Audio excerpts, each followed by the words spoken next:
So, it's Mike reporting for ESCKAZ.com. I'm with Felix Bergsson, head of delegation for Iceland. Welcome to Lisbon, my friend. How's it been going? Oh, it's been going very well. We've been enjoying our time very much. As you can hear from my voice, it's going slowly but surely, but we're having a great time. And the weather's fantastic for you guys. I've noticed typical Icelandic Ari's in shorts already because it's plus 10 degrees. It's summer for you. Exactly. I mean, we've been arguing with them at the hotel why they don't open the swimming pool, but they just don't understand what we're talking about. Okay, cool.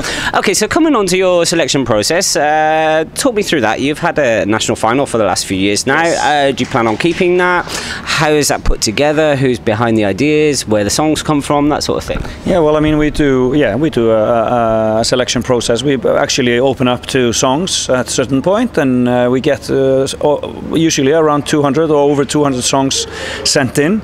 We choose. We have a selection committee which is made up by professionals from both the songwriting and the performing part, and then from our UV.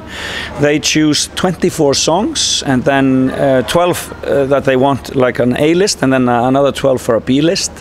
And then the whole thing starts with working with songwriters on finding performance and stuff like that, and things change during that process. So basically our UV takes care of that. It's quite a fluid process for you guys. It is very much, and we really try to involve the business quite a lot in it, because we see it as an opportunity for Icelandic performers, Icelandic songwriters, and we make it very clear that the songs have to be written by Icelanders, yes. At least 2/3, and performance is Iceland. So we see it as an opportunity for our small business to get a window out into the big world. Well, I mean, you have to use whatever opportunities life throws at you.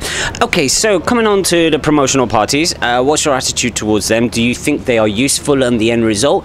And also, what are your opinions on the fan media, which is more or less taken over the reporting of Eurovision for the last few years? So. No, I mean, I think of course everything is useful in a way, but I mean, at the end of the day, it's all about the performance on the stage, on the night. I mean, that's what we all know is going to be. But I mean, for example, for Ari this time around, it has been very important to do the whole process of. Great fun as well. And I mean, he's been just so good at it, and it's been a great experience. I was looking at pictures of him from the last night when he won in Iceland, and now today it's like he's grown a few centimeters. He's changed somehow, and I think that experience has done it for him. So I think it's a very, very positive process in that sense. If it has anything to do with the final result, I don't know about that. But you know, it's part of the Eurovision adventure, and I think it's great to take part in it if we can. For example, last year we couldn't because Svala was in LA, so that meant we didn't do it.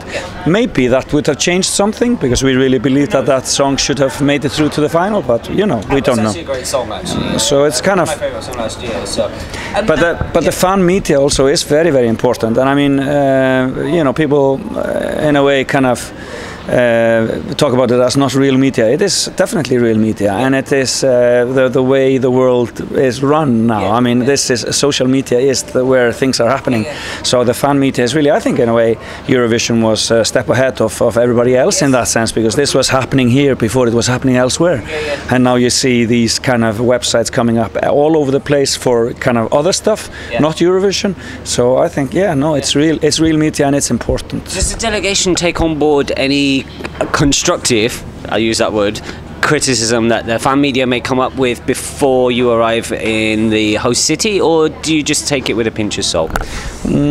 Well, I mean, I would say kind of 50-50. No, I mean, no, we definitely listen, and we definitely take note of what's being said. I mean, and I mean, we did make changes this time around. We did actually. We made real last-minute changes on the act, because we were listening to what was being said, and we also had our own thoughts about it. We're not, you know, we're not completely stupid, even if we look so, you know. So it's kind of a no, I know, I'm joking, but it's a kind of a it's a kind of, I mean, it's a process. It's a complete process. Sometimes we are so stubborn and we are so happy with what we're doing that we won't change anything, because we believe it that this will pull on the night. But this time around, for example, we took out the band. We made the band into backing singers, backing vocalists, and they are really working as such. I'm really happy with them as they are. They are just classy and nice group of people, and I think it adds a lot of value to the song. Perfect. So final question from me. Yes. What one rule would you change in the Eurovision Song Contest and why? Well, not always having Iceland in the first part of the first semi would be a really yeah, I've noticed that as well. Exactly. Yeah, well, I mean, I think that's really unfair how we have to pay for a hotel almost 5 days longer than the big 6, you know. Okay. So that's kind of a no, but I'm not sure that there's anything really that I would like to change so much. I mean, you know, I don't think we should get backing vocals on track. I don't think so. Not backing vocals should be done live. It's kind of coming down the track, coming down the line a little bit. No, it should be done live. Yeah. Vocals should be done live. So no, I believe that we are always working on the rules, but I think the rules are pretty good as they are at the moment. Amazing to speak to you, Felix. Thanks very much. Get outside and enjoy the sun, and enjoy your time in Lisbon. Thank you so much. Very much. Thank you.